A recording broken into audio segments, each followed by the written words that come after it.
ان میں کچھ ترامیم میں کہوں گا پھر بھی ٹھیک ہیں، جسٹیفائڈ بھی ہو سکتی ہیں، لیکن اتنی فار ریچنگ جو ترامیم ہوئی ہیں اور اتنی وائڈ رینجنگ جو ترامیم ہوئی ہے، میں سمجھتا ہوں اس کا کوئی جواز نہیں ہے۔ تو یہ درحقیقت یہ جو ہے جس کو انگریزی میں ہم کہتے ہیں سیلف سرونگ لیجسلیشن، اپنے آپ کو فائدہ پہنچانے کی ایک قانون سازی ہے، اور جو قانون بنانے والے ہیں اپنے آپ کو فائدہ پہنچانے کے لیے قانون میں ترمیم کر رہے ہیں۔ تو سر یہ بھی تو حقیقت ہے کہ آمدن سے زائد اثاثوں کا کیس ہو تو بار ثبوت ملزم پر ہوتا تھا، گرفتاری کے جو اختیارات تھے چیئرمین نیب کے وہ اس کا کہیں پر اطلاق کرتے تھے اپنی ثوابدید پر، کہیں نہیں کرتے تھے، تو یہ پرابلمز ہی موجود تھیں۔ تو ان پرابلمز کو سامنے رکھتے ہوئے جو ترامیم ہو رہی ہیں ان کو کہیں جسٹیفائی کیا جا سکتا ہے؟ میں نے یہ عرض کیا نا کہ کچھ ترامیم جسٹیفائڈ ہو سکتی ہیں ان میں سے، لیکن بیشتر نہیں۔ لیکن مثلا بار ثبوت کی حد تک تو بات درست ہے، کیونکہ عام قانون یہی ہے جتنے بھی فوجداری کیسز ہوتے ہیں اس میں بار ثبوت ملزم پہ نہیں ہوتا بلکہ اسٹیٹ پر ہوتا ہے۔ اسٹیٹ نے ثابت کرنا ہوتا ہے کہ الزام درست ہے اور اس نے کوئی اوفینس کمٹ کیا ہے، تو اس حد تک تو یہ درست ہے اور ہونا چاہیے تھا، کیونکہ اس سے یہ ہو جاتا تھا کہ ثوابدیدی اختیارات نیب کے بہت بڑھ گئے تھے، جس کی وجہ سے وکٹمائزیشن ہونی شروع ہو گئی تھی۔ اور جیسے آپ نے پہلے کہا کہ اس میں پولیٹیکل انجینئرنگ کا بھی ایک ذریعہ بن گئے تھے نیب کے قوانین۔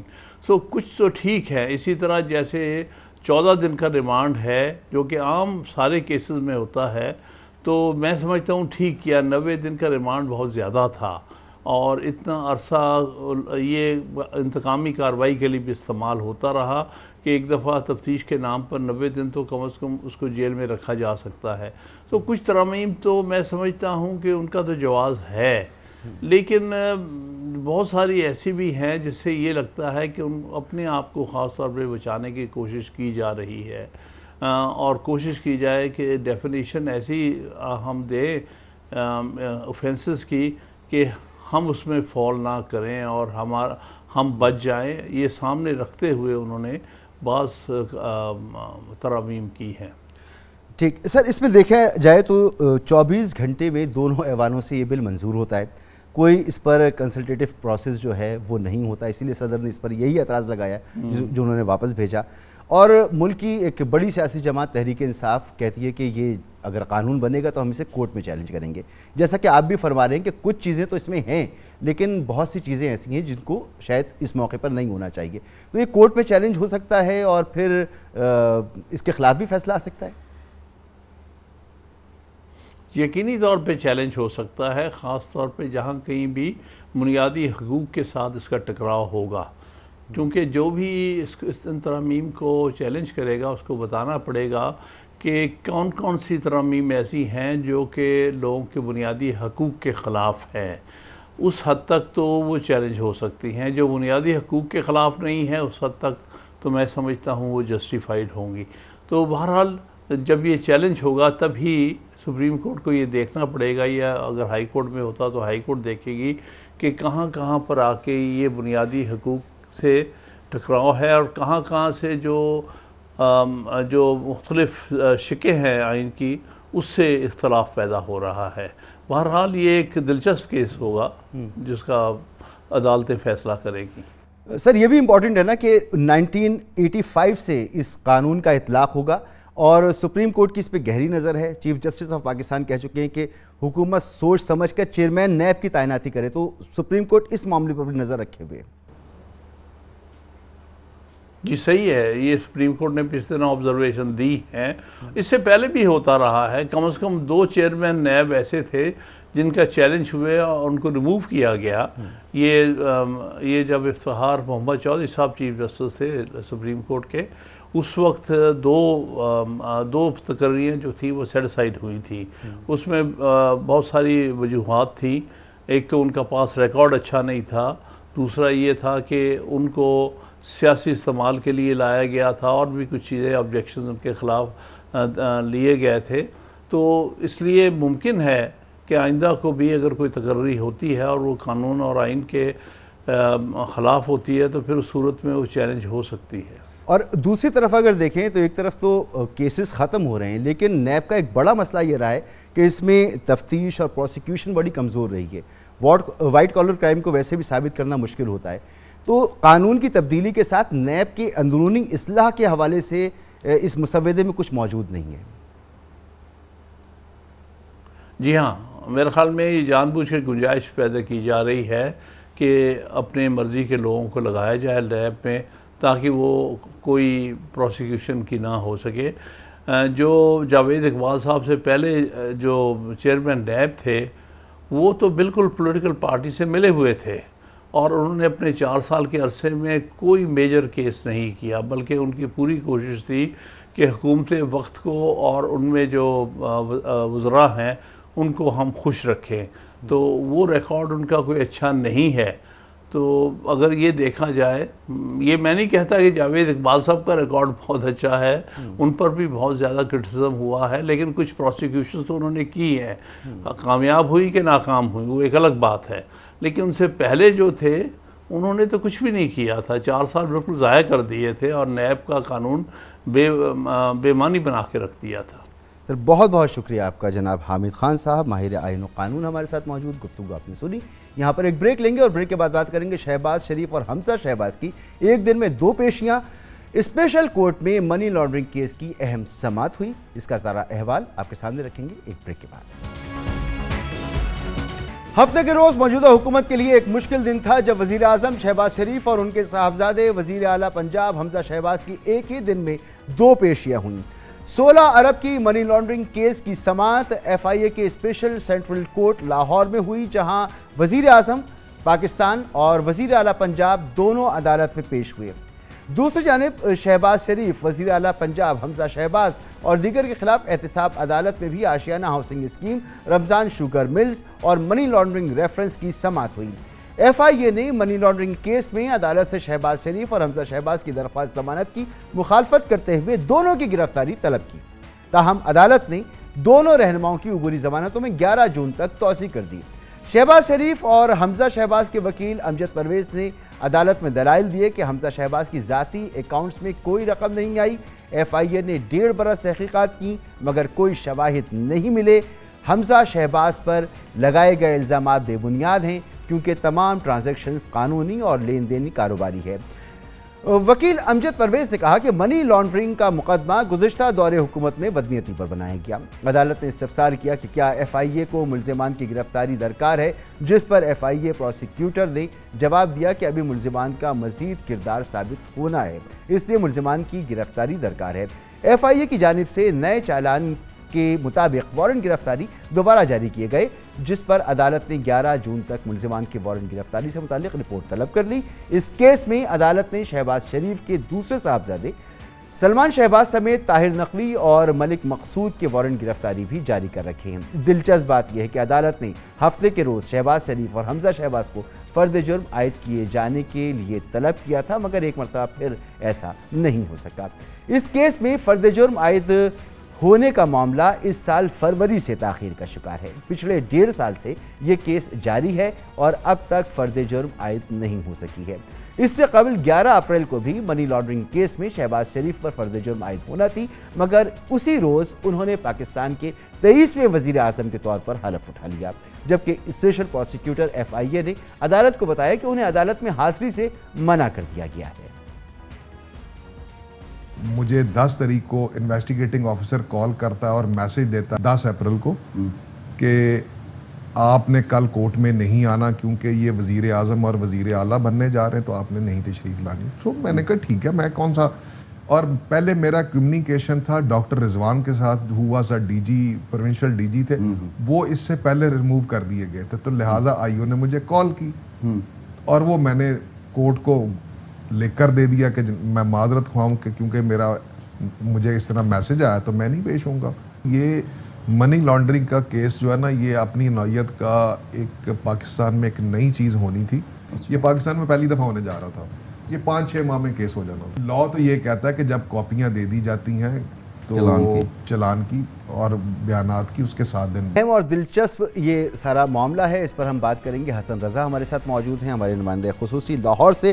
بہت شکریہ حسن صاحب آپ کا۔ حسن صاحب، یہ 1.5 سال سے ایف آئی اے میں معاملہ چل رہا ہے، اس پر تحقیقات کی، ایف آئی اے نے چالان پیش کر دیے، 100 سے زیادہ گواہان سامنے لے کر آ گئے، پھر ایف آئی اے کو دوبارہ اس معاملے پر گرفتاری کیوں چاہیے؟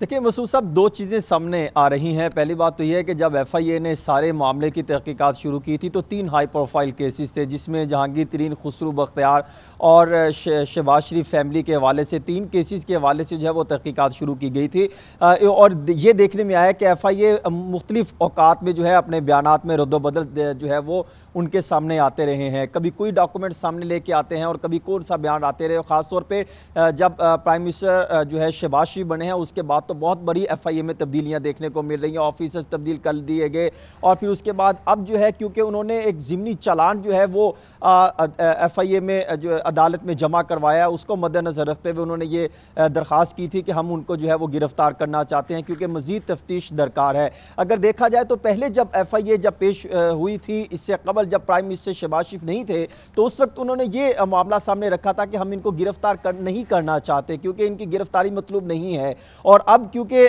وہ یہ سمجھ رہے ہیں کہ شاید ہم ان کی گرفتاری یا ایسا کوئی معاملہ سامنے رکھ دیں گے اور ایسے مطالبات کریں گے جس سے ہم تو غیر جانبدار ہو سکتے ہیں۔ ایف آئی اے یہ واضح کرنے کی کوشش کر رہی ہے تاکہ آئندہ سے اگر کوئی ایسی چیز سامنے لائی جائے تو اس پہ اگر کیس ختم کرنے کے حوالے سے کوئی بڑا قدم سامنے آتا ہے تو شاید پھر کوئی یہ سوال نہیں اٹھا سکتا کہ ایف آئی اے نے جو ہے وہ ان کی گرفتاری جو ہے مطلوب جو ہے وہ طلب نہیں کی تھی یا اس طرح کے معاملات سامنے نہیں رکھے تھے، یا ایف آئی اے اس طرح کا جو ہے وہ بڑا ایکشن سامنے نہیں لے کے آیا تھا۔ ایف آئی اے نے جو عدالت میں جو ان کے پروسیکیوٹر، اسپیشل پروسیکیوٹر کی طرف سے جو باجوہ صاحب نے جو درخواست کی، ان سے یہی کہنا تھا کہ فاروق باجوہ نے کہ ان کی ہمیں گرفتاری مطلوب ہے اور ان کے ساتھ ساتھ دیگر جو ملزمان ہیں ان کی بھی گرفتاری مطلوب ہے، لیکن ان کے بھی وارنٹ گرفتاری جاری ہو چکے ہیں، لیکن وہ بھی ابھی تک جو ہے وہ تفتیش جو ہے وہ زیر تفتیش یعنی یہ تاثر ہے کہ ایف آئی اے جو ہے وہ یہ ثابت کرے کہ وہ غیر جانبدار ہے، اور یہ بھی تاثر آئے کہ حکومت کی طرف سے اس پہ کوئی دباؤ نہیں ہے۔ مگر کیا معاملہ ہے کہ فرد جرم اس پر عائد نہیں ہوا، اور اب تک اس پہ کئی مرتبہ فرد جرم عائد ہونے کے لیے بلایا گیا ملزمان کو، لیکن فرد جرم عائد نہیں ہوئی۔ دیکھیں، جب یا تو پہلے تو یہ لگایا جاتا رہا کہ تمام ملزمان موجود ہوں گے تو پھر فرد جرم عائد کی جائے گی، اب کیونکہ ضمنی چالان جمع کروا دیا گیا، ان کو یہ کہا گیا کہ ہم گرفتار کرنا چاہتے ہیں، اب ممکن ہے، اور جو مسلم لیگ نون کے وکلاء سے جو میری بات ہوئی ہے وہ یہ دعویٰ کر رہے ہیں کہ شاید ہم اب ایک درخواست جو ہے وہ جمع کروا سکتے ہیں، اس کی ہم تیاری کر رہے ہیں کہ جو چالان جمع کروایا گیا ہے اس میں جو ذمہ داران کا تعین کیا جا رہا ہے یا جن پر الزامات عائد کیے جا رہے ہیں وہ درست ہے یا نہیں، پہلے ان کے حوالے سے دیکھا جائے۔ اگر وہ یہ درخواست عائد کر دیتے ہیں تو پھر فرد جرم کا معاملہ جو ہے مزید تاخیر کا شکار ہو سکتا ہے۔ البتہ جب چالان ہو گیا، مقدمہ ہو گیا، تو پھر ہر صورت جو ہے فرد جرم عائد ہونی ہے، اور ایف آئی اے اگر کیس کو جو ہے وہ کمزور کرنا چاہے تو وہ پھر گواہان کی صورت میں جو ہے وہ کمزور کر سکتی ہے، یا وہ چالان اگر درخواست دائر کرتے ہیں مسلم لیگ نون کے وکلاء کہ اس چالان پر جو ہے مزید فوکس کیا جائے اور دیکھا جائے جو الزامات عائد کیے جا رہے ہیں، پھر دوبارہ ایف آئی اے کی طرف معاملہ جائے گا اور پھر وہ جو اس کے حوالے سے تحقیقات سامنے رکھیں گے، کیونکہ اگر دیکھا جائے جو پہلے چالان جمع کروایا گیا تھا عدالت میں، اس میں یہ منشن کیا گیا تھا کہ ہم نے ان کے 29 سے زائد جو ہے فیک اکاؤنٹس پکڑے ہیں جہاں سے جو ہے منی لانڈرنگ کی گئی، 17,000 سے زائد ان کی ٹرانزیکشن منی ٹریل جو ہے وہ ان کا ہم نے جو ہے وہ جائزہ لینے کے بعد یہ پورا کیس بنایا ہے۔ اس کے اندر انہوں نے مقصود چپراسی سمیت بے شمار افراد کے نام شامل کیے گئے ہیں، باقاعدہ ایویڈنس شامل کیے گئے ہیں، اور جو ڈاکومنٹس پیش کیے گئے ہیں اس میں تو یہ بھی لکھا ہے کہ ہم نے 18 اکتوبر 2020 کو شہباز شریف جب جیل میں تھے تو ہم نے ایک سوال نامہ بھجوایا تھا، پھر اس کے ساتھ ساتھ 8 جنوری 2021 کو 2 فروری کو ان کا جواب آیا لیکن نامکمل تھا، 20 جون 2021 کو سوال نامہ بھجوایا تھا، اور 29 ستمبر کو 2021 کو بھی سوال نامہ بھجوایا، پھر اس کے ساتھ ساتھ 8 اکتوبر کو جواب آیا شہباز شریف کی طرف سے، وہ بھی نامکمل تھا۔ یہ تو ایف آئی اے میں ٹھوس شواہد تو پہلے ہی دے چکے ہیں، لیکن اب ایسا لگ رہا ہے کہ شاید فرد جرم یہ تاخیر کرنا چاہتے ہیں یا عدالت میں کوئی ایسا معاملہ رکھنا چاہتے ہیں جس کی وجہ سے کیس جو ہے وہ مشکوک ہوتا قرار دے۔ یہ تو معاملہ تھا ایف آئی اے اور اسپیشل کورٹ کا۔ نیب میں بھی اسی دن پیش ہوئے حمزہ شہباز اور شہباز شریف، تو اس کا کیا اس دن کیا رہا اور کیا آؤٹ کم ہے اس کا سماعت کا؟